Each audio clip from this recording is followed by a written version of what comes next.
낡은 등산복, 해진 운동화, 김밥 냄새가 솔솔 나는 가방. 평범한 민간인처럼 보이려고 애썼죠. 혹시나 자신의 정체가 들킬까봐 조마조마했습니다. 그는 강서윤을 위아래로 쓱 훑어봤습니다. 뭐야, 웬 아줌마네? 무슨 일로 오셨어요?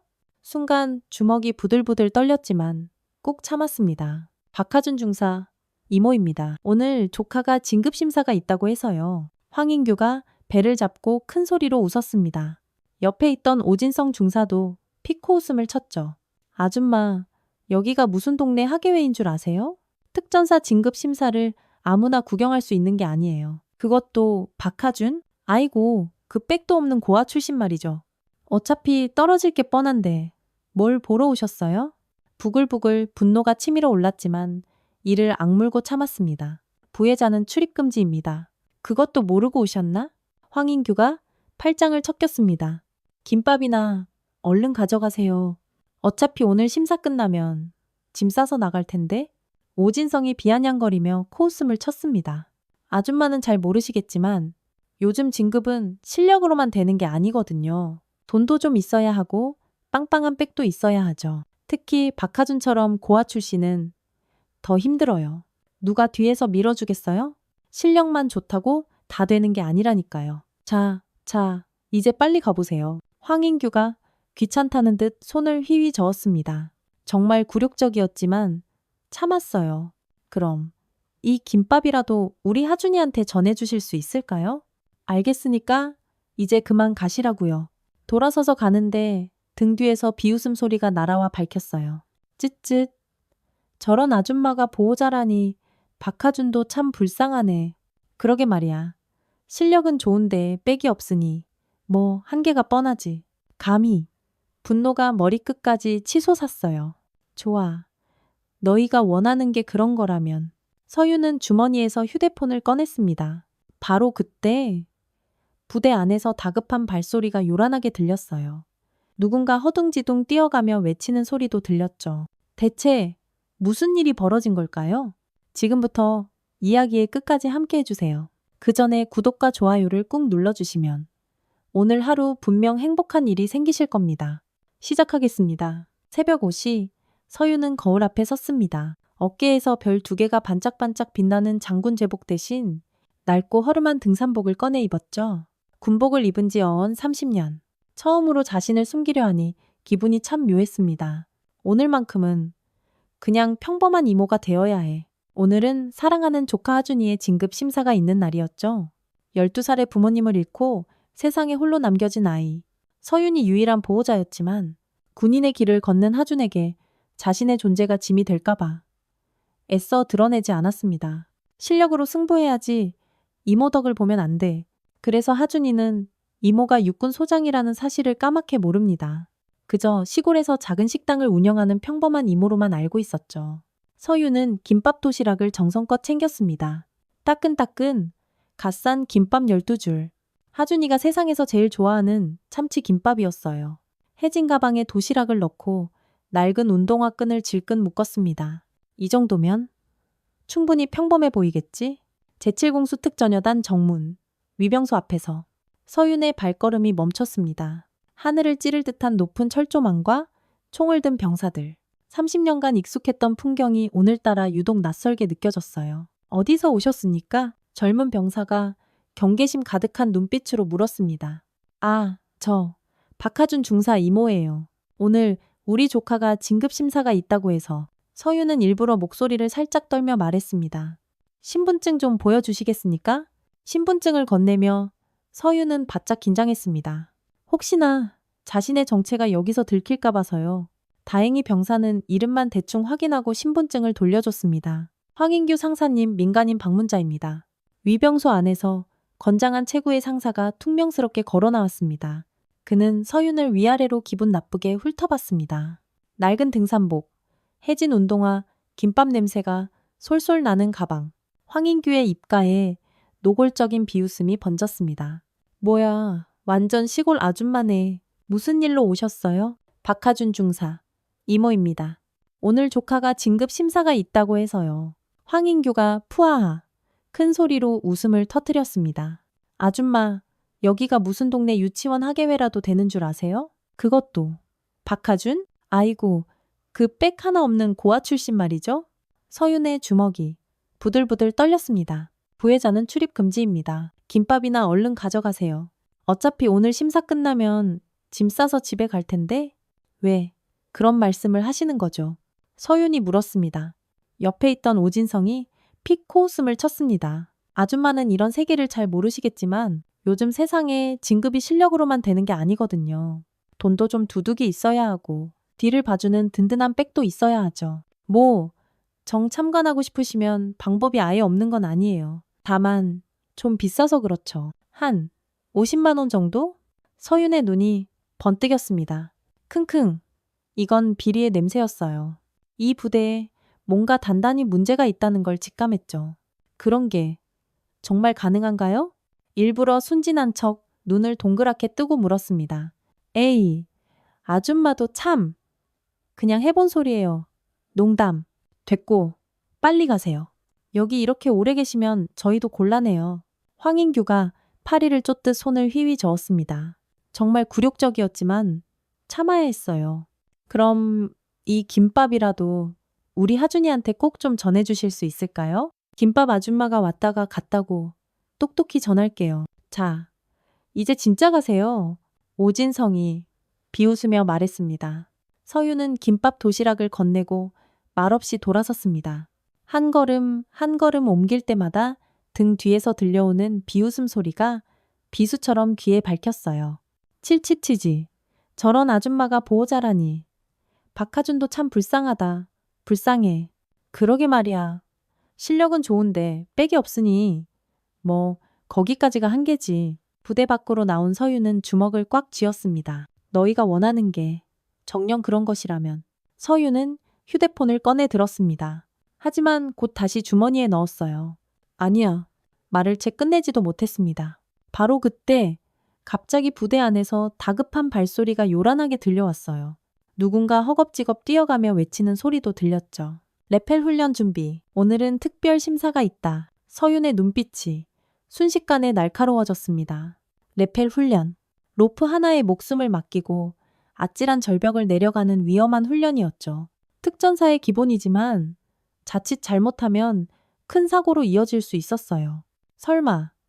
불길한 예감이 등골을 서늘하게 스쳤습니다. 황인규와 오진성의 대화가 귓가에 생생하게 떠올랐어요. 어차피 오늘 심사 끝나면 짐 싸서 나갈 텐데라는 말. 그리고 돈과 백 이야기. 혹시 우리 하준이를? 서유는 다시 부대 쪽으로 발걸음을 돌렸습니다. 이번엔 정문이 아니라 후문 쪽으로 향했죠. 거기서 담장을 따라 조심조심 걸으며 안을 살폈어요. 저 멀리 훈련장이 보였습니다. 까마득히 높은 절벽에 로프가 설치되고 있었어요. 병사들이 분주하게 움직였죠. 그런데 저 로프 뭔가 이상한데? 서윤의 눈은 보통 사람들과 달랐습니다. 30년간 특수부대를 지휘해온 그녀에게는 아주 작은 이상도 선명하게 눈에 띄었죠. 수많은 로프 중에 단 한 개의 로프가 유독 낡아 보였어요. 그리고 그 앞에 선 사람은 다름 아닌 하준이. 서윤의 가슴이 철렁 내려앉았습니다. 사랑하는 조카가 바로 그 낡아 빠진 로프 앞에 서 있었어요. 옆에서 오진성이 하준이에게 뭔가 지시하고 있었죠. 안 돼. 저건 너무 위험해. 서유는 본능적으로 알았습니다. 저 로프는 훈련 중에 반드시 끊어질 거야. 그리고 하준이는 어떻게든 무슨 수를 써서든 막아야 해. 하지만 어떻게? 지금 내 정체를 밝히면 하준이의 군 생활은 그걸로 끝장이야. 이모백으로 진급했다는 꼬리표가 평생 따라다닐 테니까요. 바로 그때였습니다. 훈련. 시작. 병사들이 일제히 로프를 잡고 절벽을 내려가기 시작했습니다. 서윤의 심장이 미친 듯이 쿵쾅거렸어요. 하준아, 제발. 그 순간 그녀는 결심했습니다. 조카의 생명이 위험한 이 순간에 내 정체가 들키는 것쯤은 아무것도 아니었으니까요. 서윤은 담장을 따라 훈련장 쪽으로 빠르게 이동했습니다. 곧 아주 큰일이 벌어질 것 같은 끔찍한 예감이 들었어요. 서윤은 부대 후문 근처의 작은 숲에 몸을 숨겼습니다. 훈련이 시작된 지 약 30분. 아직 아무 일도 일어나지 않았어요. 하지만 불안한 마음은 좀처럼 가라앉지 않았죠. 철조망을 따라 조심스럽게, 아주 조심스럽게 이동했습니다. 발소리가 나지 않도록 사뿐사뿐. 30년 특수부대 경험이 몸에 배어 있었죠. 바로 그때였습니다. 아, 여기서 만나기로 했잖아. 나지막한 목소리가 들렸어요. 서유는 쏜살같이 나무 뒤로 몸을 숨겼습니다. 목소리의 주인은 황인규였어요. 그는 누군가를 기다리는 듯 주위를 두리번거렸죠. 잠시 후 서너 명의 부사관들이 슬그머니 나타났습니다. 모두 잔뜩 긴장한 표정이었어요. 황 상사님, 여기 가져왔습니다. 한 부사관이 두툼한 봉투를 조심스럽게 건넸습니다. 서윤의 눈이 매섭게 빛났어요.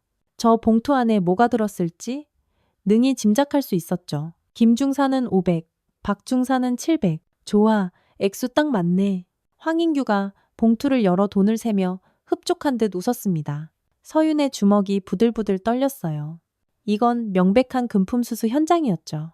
이번 심사는 확실한 거죠? 당연하지. 내가 심사관 중 하나인데. 그리고 오진성 그 녀석도 우리 편이야. 황인규가 자신만만하게 씩 웃었습니다. 근데 그 박하준은 어떻게 하실 겁니까? 걔는 실력이 워낙 좋아서 한 부사관이 걱정스럽게 물었어요. 황인규의 표정이 순식간에 차갑게 싹 변했습니다. 그 새끼? 그 새끼는 오늘로 끝이야. 서윤의 심장이 쿵 하고 바닥으로 떨어졌습니다. 예감이 맞았어요. 정말로 하준이를 노리고 있었던 거죠. 레펠 훈련 때 사고가 좀 날 거야. 로프가 좀 낡았거든. 물론 어디까지나 우연한 사고겠지? 하하하. 하지만 그건 너무 위험한 거 아닙니까? 그래서 더 완벽한 거야. 누가 의심이나 하겠어? 훈련 중에 사고 나는 거야. 뭐 종종 있는 일이니까. 황인규가 악마처럼 비열하게 웃었습니다. 서윤의 온몸에 소름이 오소소 돋았어요. 이 악마 같은 놈들. 정말로 하준이를 죽이려 하고 있었습니다. 단지 돈을 바치지 않았다는 이유만으로. 박하준. 그놈이 한번 제대로 없어져야 다른 애들한테도 본보기가 확실히 되겠죠. 돈 안 내면 어떻게 되는지 말이야. 어느새 다가온 오진성의 목소리가 들렸습니다. 훈련은 뭐 잘 진행되고 있어? 네, 이제 곧 클라이맥스 부분입니다. 박하준 그놈 차례가 다가오고 있습니다. 서유는 더 이상 참을 수가 없었습니다. 당장이라도 뛰쳐나가서 이 악마 같은 놈들을 모조리 체포하고 싶었어요. 하지만 증거가 부족해. 이것만으로는 휴대폰을 꺼내 녹음을 시작했습니다. 하지만 거리가 너무 멀어서 소리가 잘 들리지 않을 것 같았어요. 더 가까이 가야 해. 서유는 살금살금 고양이처럼 움직였습니다.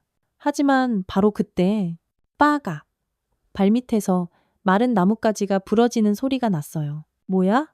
누구야? 거기? 오진성이 날카롭게 소리쳤습니다. 서윤의 가슴이 철렁했어요. 설마 들킨 건 아닐까? 야, 가서 한번 확인해봐. 황인규의 명령에 한 부사관이 서윤이 숨은 곳으로 성큼성큼 다가왔습니다. 순간 서윤의 머릿속이 빠르게 회전했어요.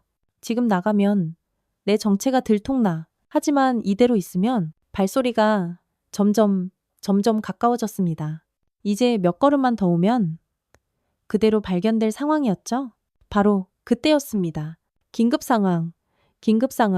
레펠 훈련 중 사고 발생. 저 멀리서 급박한 사이렌 소리가 울려 퍼졌어요. 서윤의 온몸이 그 자리에 얼어붙었습니다. 안 돼. 하준아. 뭐야? 벌써? 오진성이 당황한 목소리로 외쳤어요. 야, 빨리 가자. 현장을 우리가 먼저 확인해야 해. 황인규와 부사관들이 허둥지둥 훈련장으로 뛰어가기 시작했습니다. 서윤도 더 이상 망설일 시간이 없었어요. 숨어있던 곳에서 뛰쳐나와 그들의 뒤를 미친 듯이 따라갔죠. 이제 정체를 숨기는 건 조금도 중요하지 않았습니다. 오직 우리 하준이의 안전만이 중요했어요. 훈련장은 그야말로 아수라장이었습니다. 로프가 끊어졌다. 구조대 어디 있어? 의무병, 빨리 의무병 좀 불러. 병사들이 우왕좌왕하며 소리쳤어요. 절벽 중간에 한 병사가 간신히 튀어나온 바위에 위태롭게 매달려 있었습니다. 끊어진 로프가 바람에 허무하게 흩날렸죠.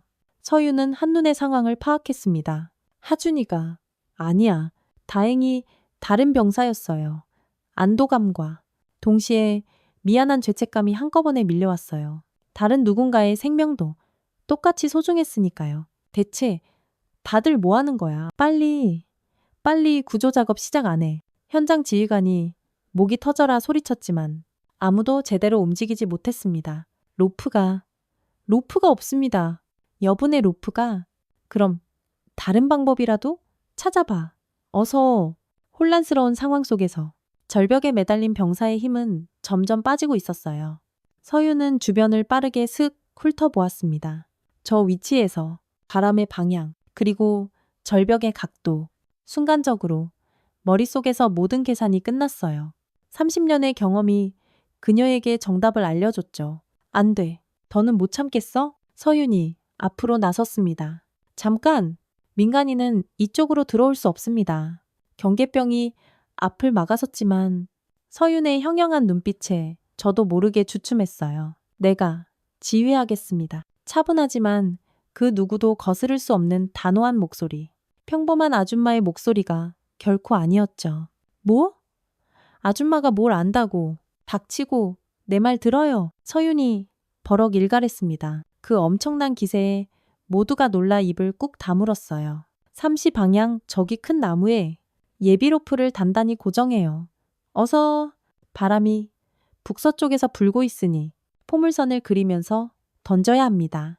명확하고 빈틈없는 지시가 척척 떨어졌어요. 2명은 밑에서 안전매트를 준비하고 나머지는 로프를 잡아당길 준비를 하세요. 병사들이 멍하니 서 있기만 했습니다. 지금 뭐해요? 빨리 안 움직여요. 저 병사가 떨어져 죽기를 기다릴 겁니까? 서윤의 불호령에 병사들이 그제야 정신을 번쩍 차렸어요. 마치 마법에라도 걸린 듯 일사불란하게 그녀의 지시를 따르기 시작했죠. 로프 던질 사람은 힘 제일 좋은 사람으로 단 한 번에 성공해야 해요. 제가 하겠습니다. 건장한 병사가 앞으로 나섰어요. 좋아요. 목표는 저 병사 오른쪽 1m 지점. 바람을 계산해서 약간 왼쪽으로 던지세요. 서윤의 지시는 한치의 오차도 없이 정확했습니다. 마치 잘 짜인 교과서를 읽는 것처럼 완벽했어요. 하나, 둘, 셋. 로프가 아름다운 포물선을 그리며 허공을 날아갔습니다. 그리고 정확히 목표 지점에 툭 떨어졌어요. 잡았다. 매달려 있던 병사가 구원의 동아줄 같은 로프를 붙잡았습니다. 천천히 당겨요. 급하게 하면 다시 놓칠 수 있어요. 서윤의 침착한 지휘 아래 구조 작업이 순조롭게 진행됐습니다. 몇 분 후 병사는 무사히 땅을 밟았어요. 성공했다. 살았다. 해냈어. 병사들이 기뻐하며 환호했습니다.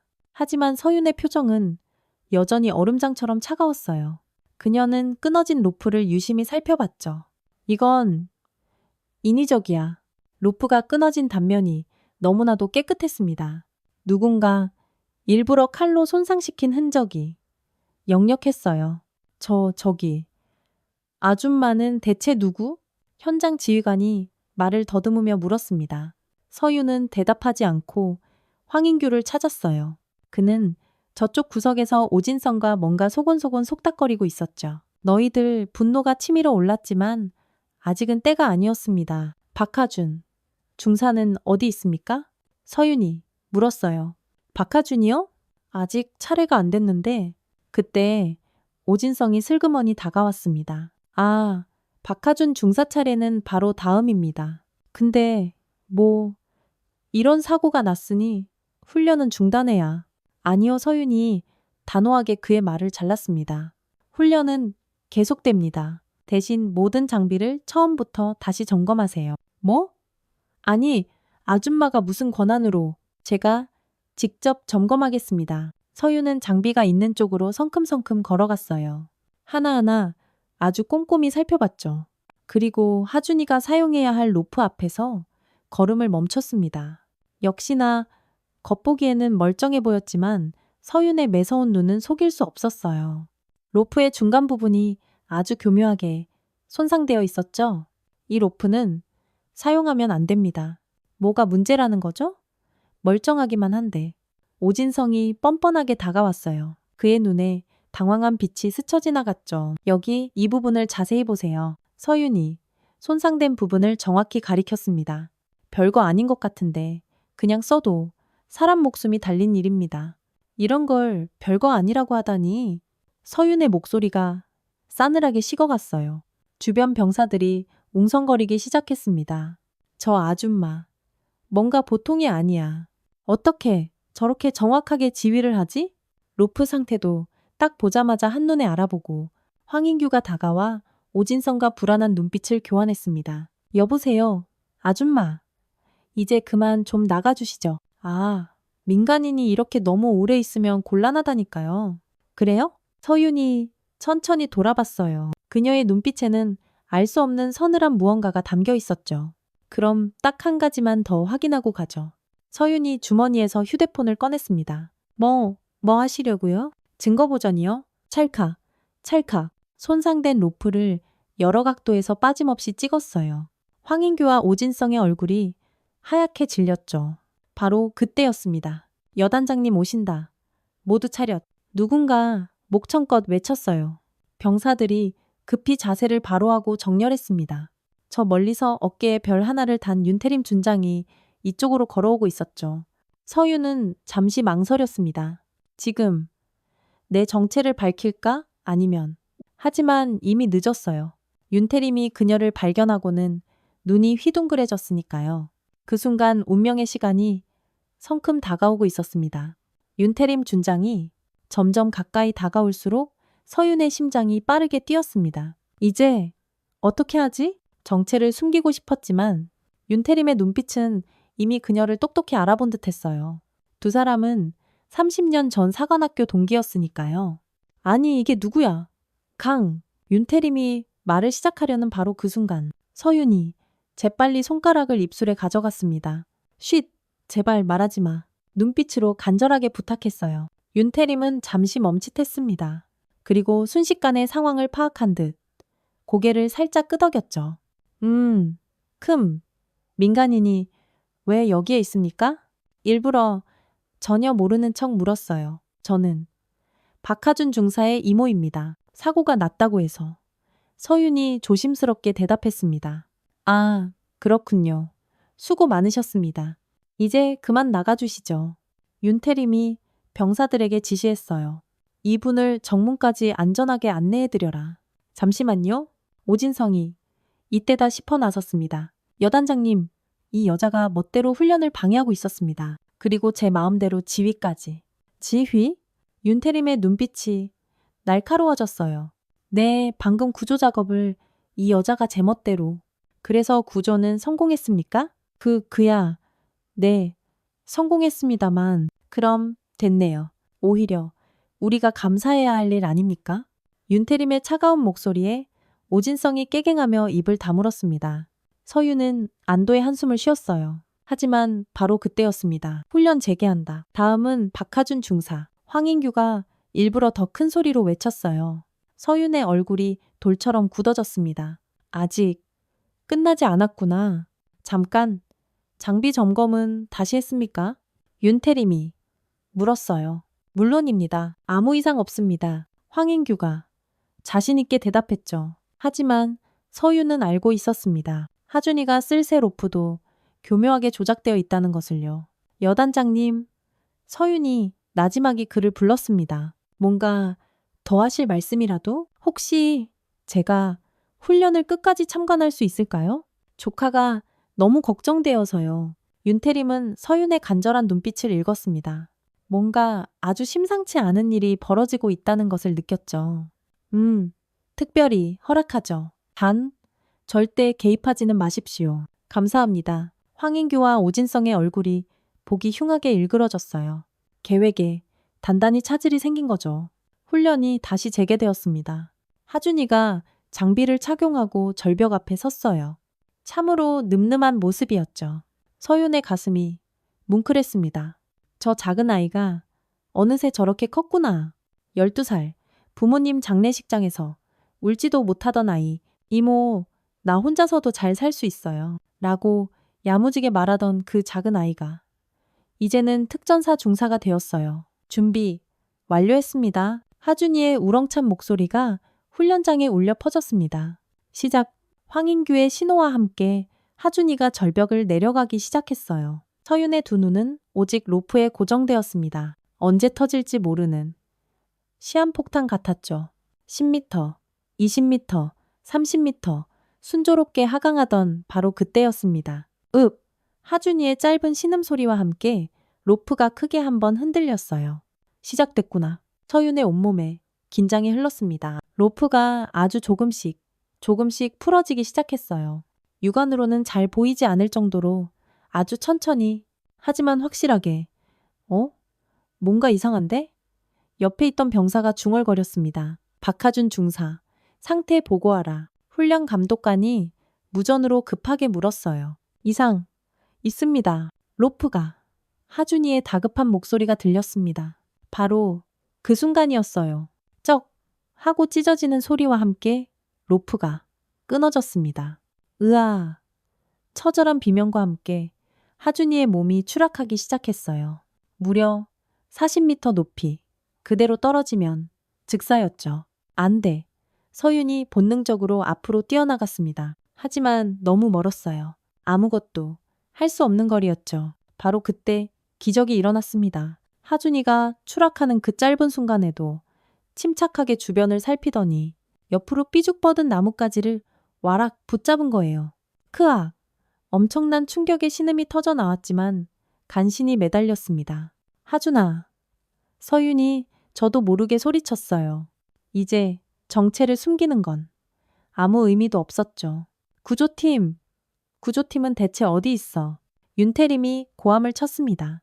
하지만 현장은 또다시 극심한 혼란에 빠졌어요. 아까와는 전혀 다른 상황이었죠. 하준이가 매달린 곳은 절벽 중간의 아찔한 돌출부, 위에서도 아래에서도 접근하기가 거의 불가능한 위치였습니다. 헬기를 불러. 당장. 시간이 없어. 저 나뭇가지가 얼마나 버틸 수 있을지. 병사들이 그저 우왕좌왕했어요. 서윤은 주변을 빠르게 살폈습니다. 그리고 결심했죠. 제가 가겠습니다. 모두의 시선이 그녀에게로 향했어요. 네? 뭐라고요? 제가 직접 내려가서 구조하겠습니다. 서윤이 단호하게 말했습니다. 미쳤어요? 아니, 아줌마가 무슨... 오진성이 비웃으려 했지만 서윤은 이미 움직이고 있었어요. 예비 로프를 휙 집어들고 너무나도 능숙하게 장비를 착용했습니다. 그 동작이 너무나도 자연스럽고 완벽해서 모두가 입을 떡 벌리고 놀랐죠. 저 아줌마, 대체 뭐야? 어떻게 저렇게 능숙하게. 서윤은 단일 초도 망설이지 않았습니다. 안전고리를 확인하고 로프를 단단히 고정한 뒤 그대로 절벽을 향해 뛰어들었어요. 이런 미친. 황인규가 경악하며 소리쳤지만 이미 늦었습니다. 서윤의 몸이 공중에서 완벽한 포물선을 그렸어요. 오직 특수부대 출신만이 할 수 있는 신기에 가까운 동작이었죠. 순식간에 20m를 하강한 서윤은 절벽에 발을 척 디뎠습니다. 그리고 벽을 타고 옆으로 이동하기 시작했어요. 마치 거미처럼 날렵하고 거침이 없었죠. 저게 인간이 할 수 있는 동작이야? 병사들이 경악을 금치 못했습니다. 윤태림은 입가에 희미한 미소를 띄었어요. 역시 강서윤이야. 30년이 지나도 그 실력은 여전하구나. 채 1분도 되지 않아 서윤은 하준이가 있는 곳에 도착했습니다. 이모? 하준이가 믿을 수 없다는 눈으로 쳐다봤어요. 괜찮아, 하준아. 이모가 왔어. 서윤의 목소리는 더없이 차분했습니다. 하지만 속으로는 심장이 미친 듯이 뛰고 있었어요. 세상에 단 하나뿐인 사랑하는 조카가 하마터면 목숨을 잃을 뻔했으니까요. 이모가 어떻게? 나중에 다 설명할게. 지금은 일단 올라가자. 서윤은 재빨리 하준이에게 안전벨트를 단단히 채웠습니다. 그리고 무전기를 들었어요. 위로 끌어올려 주세요. 천천히. 하지만 확실하게. 너무나도 명확한 지시였습니다. 로프가 천천히 위로 올라가기 시작했어요. 서윤은 하준이를 자신의 몸으로 안전하게 보호하며 함께 올라갔죠. 절벽을 오르는 내내 하준이는 이모를 빤히 쳐다봤습니다. 낯설었어요. 평소에 알던 다정하고 푸근한 이모가 아니었죠. 냉철하고 강인한 군인의 모습이었습니다. 드디어 절벽 위에 무사히 도착했습니다. 무사하다. 성공했어. 병사들의 환호성이 우레와 같이 터져나왔어요. 하준이가 안전하게 땅을 밟자 서유는 그제야 긴장을 풀었습니다. 다리에 힘이 쭉 빠졌어요. 하지만 여기서 쓰러질 수는 없었죠. 당신, 대체 정체가 누구요? 현장 지휘관이 떨리는 목소리로 물었습니다. 모든 시선이 서윤에게로 팽팽하게 쏠렸어요. 평범한 아줌마가 보여준 실력은 특수부대 최정예 요원도 하기 힘든 신의 경지였으니까요. 서윤은 대답하지 않고 황인규를 싸늘하게 바라봤습니다. 그는 얼굴이 시체처럼 하얗게 질려 있었어요. 계획이 완전히 실패한 거죠. 황인규 상사. 서윤이 얼음처럼 차가운 목소리로 불렀습니다. 예. 1호프. 당신이 준비한 거죠? 직설적인 질문에 황인규가 극도로 당황했어요. 그게 무슨 2번 연속 똑같은 사고라. 우연이라고 하기엔 너무 이상하지 않나요? 서윤의 눈빛이 칼날처럼 매서워졌습니다. 주변이 술렁거리기 시작했어요. 설마 2번 다 로프 사고라니. 병사들이 저마다 수군거렸죠. 윤태림이 앞으로 나섰습니다. 모든 훈련 전면 중단. 전원 연병장으로 집합. 우렁찬 목소리에 병사들이 신속하게 모여들었어요. 그리고 윤태림은 서윤을 조용히 바라봤습니다. 이제 더 이상 숨길 수 없다는 걸 두 사람 모두 잘 알고 있었죠. 제가 소개하겠습니다. 윤태림이 마침내 입을 열었어요. 순간 서윤의 가슴이 두근거렸습니다. 이제 모든 게 밝혀질 시간이었으니까요. 윤태림이 마침내 입을 열었습니다. 전 장병에게 알린다. 우렁찬 목소리가 훈련장에 장엄하게 울려 퍼졌어요. 모든 병사들이 그 자리에 얼어붙은 듯 차렷 자세를 취했죠. 윤태림은 잠시 숨을 고른 뒤 서윤을 향해 각 잡힌 경례를 올렸습니다. 이분은 육군 제3군단 부군단장 강서윤 소장님이시다. 순간 훈련장이 얼어붙었습니다. 고요한 정적. 아무도 미동조차 하지 않았어요. 숨소리 하나 들리지 않았죠. 그리고 바로 다음 순간 우르르 천지를 뒤흔드는 경례 소리가 터져나왔습니다. 충, 성, 수백 명의 목소리가 하나가 되어 하늘을 울렸어요. 서윤은 천천히 고개를 들었습니다. 비록 낡고 허름한 등산복을 입고 있었지만 그녀의 눈빛은 그 어떤 장군보다 위엄있고 강렬했죠. 편히 쉬어 조용하지만 힘있는 목소리였습니다. 황인규와 오진성의 다리가 사시나무처럼 후들후들 떨렸어요. 얼굴은 이미 시체처럼 창백하게 질려 있었죠. 끝났다. 이제 모든 게 끝났어. 황인규의 머릿속이 하얗게 비어버렸습니다. 하준이는 그저 멍하니 서 있었어요. 시골에서 작은 식당을 하는 평범한 이모인 줄로만 알았던 그 사람이 육군 소장이라니. 이 이모가 소장님? 도저히 믿을 수 없다는 표정이었죠. 서윤이 하준이를 애틋하게 바라봤습니다. 눈빛에 미안함이 가득 담겨 있었어요. 미안해, 하준아. 숨겨서. 왜 말 안 했어요? 하준이의 목소리가 서운함에 가늘게 떨렸습니다. 네가 스스로 일어서길 바랐어.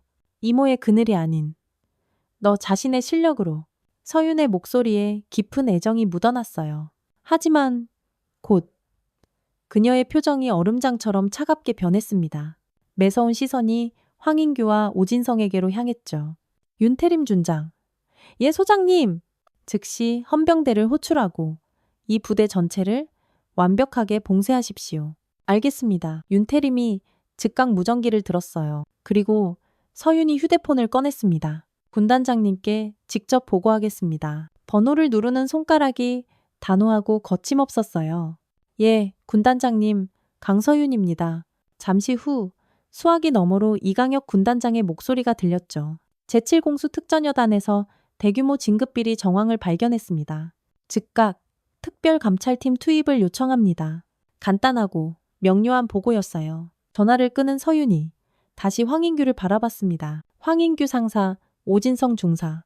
앞으로 나오시죠. 두 사람이 비틀거리며 마지못해 앞으로 나왔어요. 다리에 힘이 전혀 들어가지 않았죠. 아까 그 돈봉투 아직 가지고 있나요? 황인규의 손이 덜덜덜 멈추지 않고 떨렸습니다.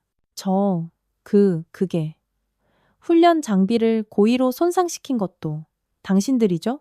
서윤의 목소리는 얼음보다 더 차가웠어요. 바로 그때 한 병사가 용기를 내어 앞으로 나왔습니다. 보고 드립니다. 저도 돈을 냈습니다. 그 말을 시작으로 순식간에 댐이 터진 듯 여기저기서 증언이 본물처럼 쏟아졌어요.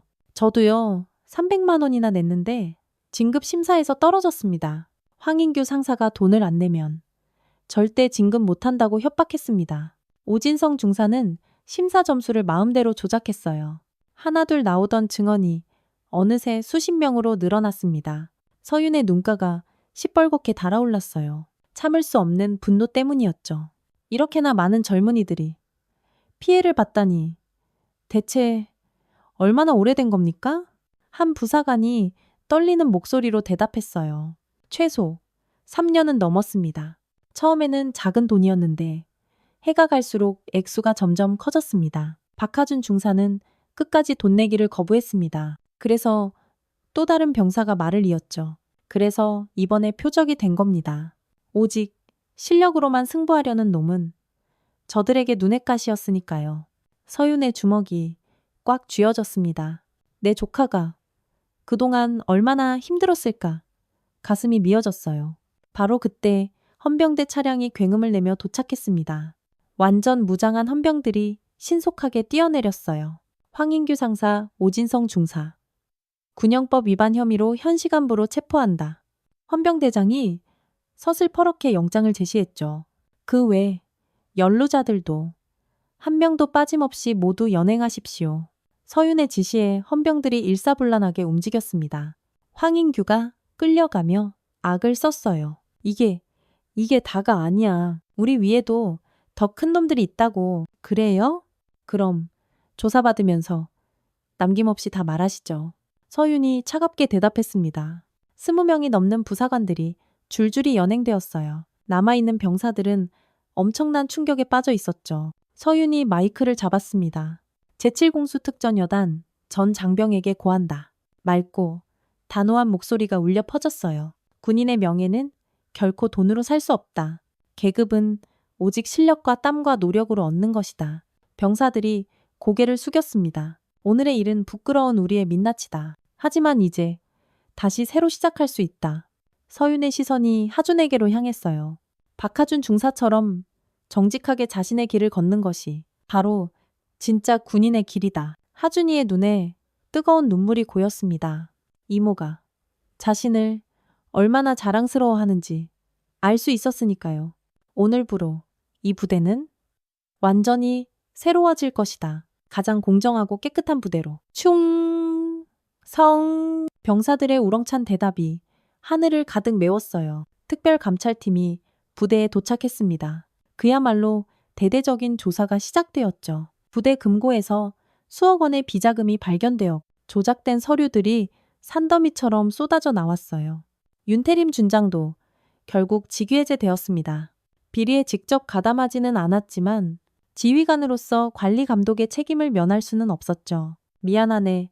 서윤 동기. 윤태림이 쓸쓸하게 웃었어요. 내가 조금만 더 일찍 알았어야 했는데 지금이라도 바로잡으면 됩니다. 서윤이 그를 위로했죠. 저녁 무렵 서윤은 하준이를 조용히 불렀습니다. 이모와 조카 둘만의 시간이었어요. 이모, 아니 소장님, 그냥 이모라고 불러. 여기서는 군인이 아니라 그냥 내 이모야. 서윤이 다정하게 웃었습니다. 왜 말 안 했어요? 이모가 장군인 거. 하준이의 목소리에 아직 서운함이 묻어났어요. 네가 이모백으로 사는 사람이 되길 원하지 않았어. 서윤이 하준이의 어깨를 따뜻하게 잡았습니다. 오늘 네가 보여준 침착함, 그게 바로 너의 진짜 실력이야. 추락하는 그 순간에도 정신을 잃지 않고 나뭇가지를 붙잡은 것. 그건 바로 네 아버지의 모습이었어. 서윤의 눈이 먼 곳을 바라봤어요. 네 아버지도 특전사였단다. 이 세상 최고의 전사였지. 하준이가 깜짝 놀랐습니다. 지금까지 부모님에 대해 자세히 들은 적이 한 번도 없었으니까요. 아버지가 특전사였다고요? 그래. 그리고 넌 그 위대한 피를 그대로 이어받았어. 오늘 네가 그걸 증명했잖아. 서윤이 하준이를 꼭 안아주었습니다. 미안해. 더 일찍 와서 널 도와줬어야 했는데. 아니에요, 이모. 덕분에 제가 더 강해졌어요. 하준이도 이모를 꼭 안았어요. 참으로 따뜻한 포옹이었죠. 오랜만에 가족의 온기가 느껴졌습니다. 저 멀리 붉은 석양이 지고 있었어요. 어둡고 부패했던 제7공수 특전여단에도 곧 새로운 아침이 올 것 같았습니다. 한 달 후 감찰 결과가 발표되었습니다. 피해자 27명, 관련 금액 총 8억 원. 군사법원의 판사가 판결문을 차분히 읽어 내려갔어요. 법정은 무거운 침묵에 잠겨 있었죠. 주범 황인규는 징역 7년, 공범 오진성은 징역 5년. 나머지 연루자들도 죄의 경중에 따라 엄중한 처벌을 받았습니다. 서윤은 법정 뒤편에서 조용히 그 모습을 지켜봤어요. 마음이 한없이 무거웠습니다. 한때는 촉망받던 젊은이들이 잘못된 길로 빠진 것이 너무나도 안타까웠죠. 다시는 이런 비극이 일어나지 않도록 굳게 다짐했습니다. 제7공수 특전여단에 새로운 여단장이 부임했어요. 청렴하기로 군내에 소문이 자자한 서지훈 준장이었죠. 그는 첫 훈시에서 단호하게 말했습니다. 이제 다시 시작입니다. 우리 부대를 전군에서 가장 깨끗하고 강한 부대로 만들겠습니다. 대대적인 개혁이 시작되었어요. 투명한 진급 심사 제도가 도입되었고 외부 감사관이 심사에 직접 참여하게 되었죠. 익명 신고 시스템도 새롭게 만들어졌습니다. 하지만 무엇보다 중요한 건 부대의 분위기였어요. 이제 돈이 아니라 진짜 실력이다. 노력한 만큼 반드시 인정받는다. 병사들 사이에서 희망의 목소리가 들리기 시작했습니다. 그리고 마침내 새로운 진급 심사가 시작되었어요. 심사장에 선 하준이는 조금도 떨리지 않았습니다. 이번엔 공정했으니까요. 오직 자신의 실력으로만 평가받을 수 있었죠. 사격, 개시, 탕, 탕, 탕. 모든 탄환이 관역 정중앙을 정확히 꿰뚫었어요. 화생방 훈련. 방독면을 쓰고 뛰는 하준이의 동작은 한치의 흐트러짐도 없이 완벽했습니다. 전술 지휘평가. 침착하고 정확한 판단력을 유감없이 보여줬어요. 심사관들이 감탄을 금치 못했습니다. 세상에, 저런 엄청난 실력이 지금까지 묻혀 있었다니. 비리가 얼마나 큰 죄악인지 이제야 알겠네요. 결과는 당연했습니다. 박하준 중사, 상사 진급. 최종 합격. 심사장에 뜨거운 박수 소리가 터져 나왔어요. 하준이의 눈에 뜨거운 눈물이 맺혔습니다. 정직하게 흘린 땀과 노력이 드디어 빛을 발하며 인정받은 거죠.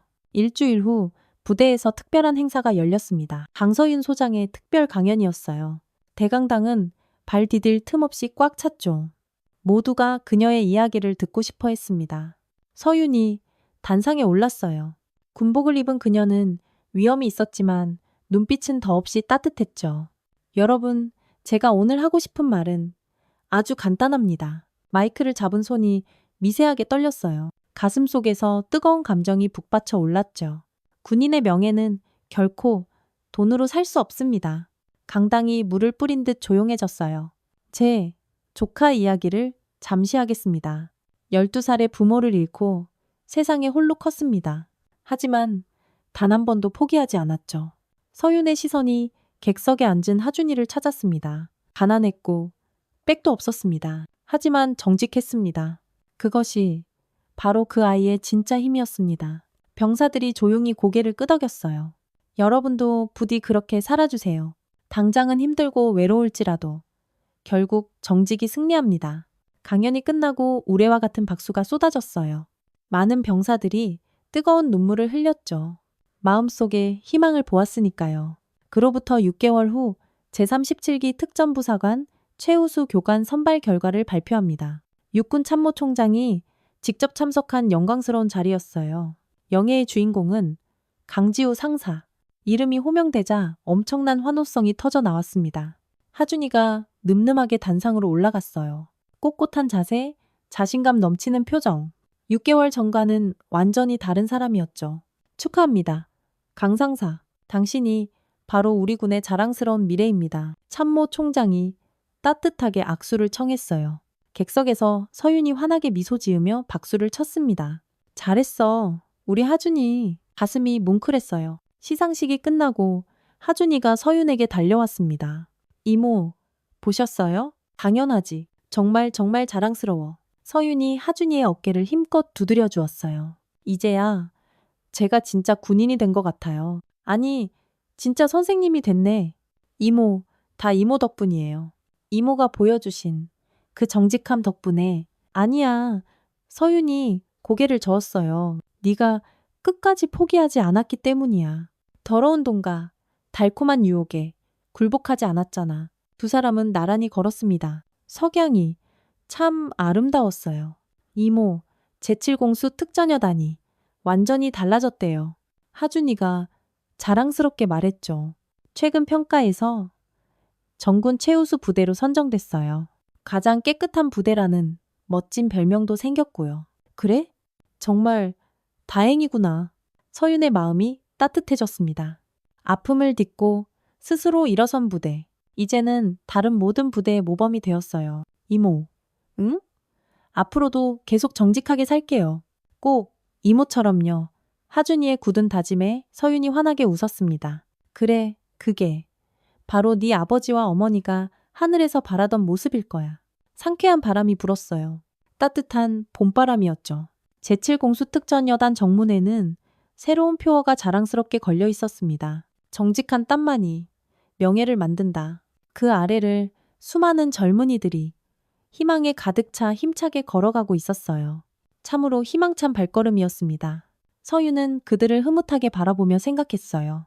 그래, 이제 시작이야. 더 깨끗하고 더 강한 군대를 위한. 그리고 조용히 차에 올랐습니다. 또 다른 곳에서 그녀를 기다리는 임무가 있었으니까요. 하지만 오늘만큼은 더없이 행복했습니다. 사랑하는 조카가 마침내 당당히 제 길을 걷고 있었고 한때 썩었던 부대가 눈부시게 새롭게 태어났으니까요. 차창 밖으로 제7공수 특전여단이 서서히 멀어져 갔습니다. 하지만 그곳에 뿌려진 정직의 씨앗은 영원히 남아 푸르게 자라날 것 같았어요. 봄은 그렇게 왔습니다. 찬란한 희망과 함께. 재밌으셨나요? 오늘 이야기가 즐거우셨다면 구독과 좋아요 꼭 부탁드립니다. 분명 오늘 하루 행복한 일이 가득하실 겁니다. 다음에 더 좋은 사연으로 찾아뵙겠습니다.